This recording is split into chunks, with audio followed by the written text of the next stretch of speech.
And just finally, we're 2 weeks removed now from the implosion of Chris Eubank Jr. and Conor Benn.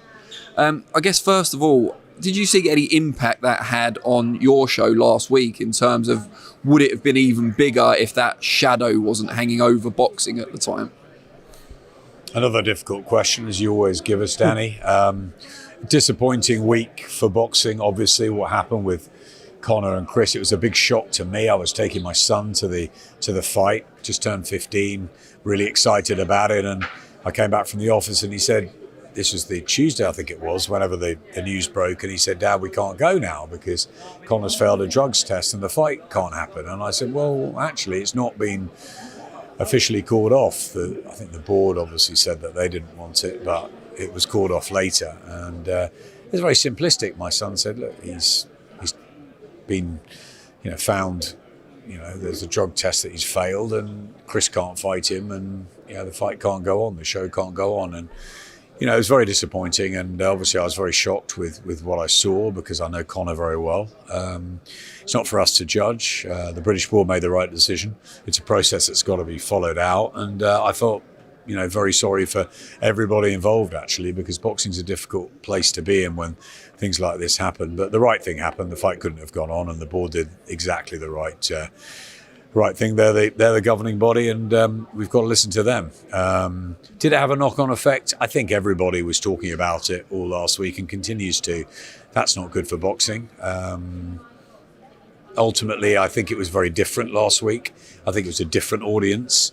It was a fantastic feel in the O2, so I don't think there was a real knock-on effect from that. We saw amazing numbers. It was a very different sort of show, but obviously it wasn't a good couple of weeks, and let's hope we move on with brighter things ahead.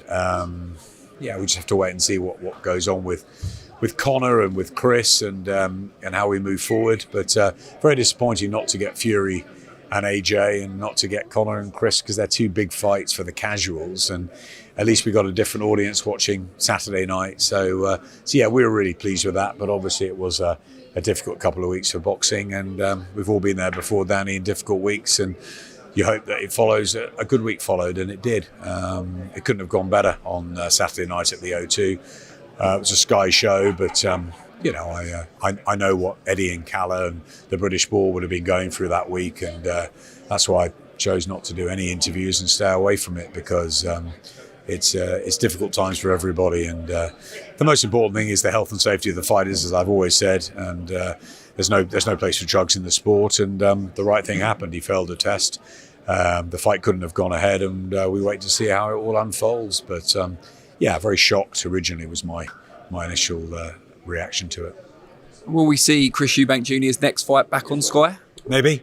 Who knows? I think there's a lot of dust to be settled.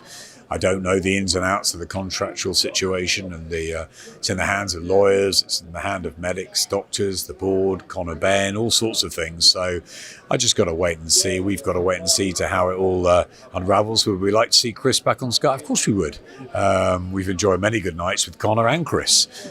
Just disappointed that and for the fans that happened. But maybe it was meant to happen. Like maybe with the weight differences and all the problems and Chris Senior's outspoken thing, there was a lot of difficulties with the fight, and ultimately maybe the board weren't that comfortable with it anyway, and ultimately they can't be comfortable with a failed drug test from VADA, and they had to do something, and they did the right thing. So we let that situation unfold and continue, and we concentrate on what we've got, which is some fantastic stuff with Boxer, and we had a great show with Top Rank as well. Not only the Saturday night at the O2, we had one down under, and many more Top Rank shows ahead. But with Boxer, our partners, we work towards the Tasha Jonas show, and we've got obviously Fraser Clark coming back, and we're looking forward to the Benjamin and Dalton Smith fight, and Ricky Hatton's exhibition. So lots to look forward to on November the 12th. November 26th there's another one, and we'll look to be announcing more soon. So we crack on with our work. We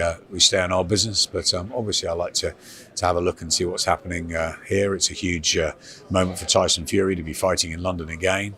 Katie Taylor's back next week in London, so we need to keep our eyes on everything that's happening in boxing. lots of competition, lots of good times for the fans, and obviously some difficult times. And yeah, when it's tricky, you like to follow it with a big week and a good week. And we've all had our difficult weeks, and that's why I feel for everyone that was involved in that Ben Eubank week. I thought Chris was absolutely brilliant in the way he handled it, and yeah, it'd be lovely to see him back on the Sky at some point.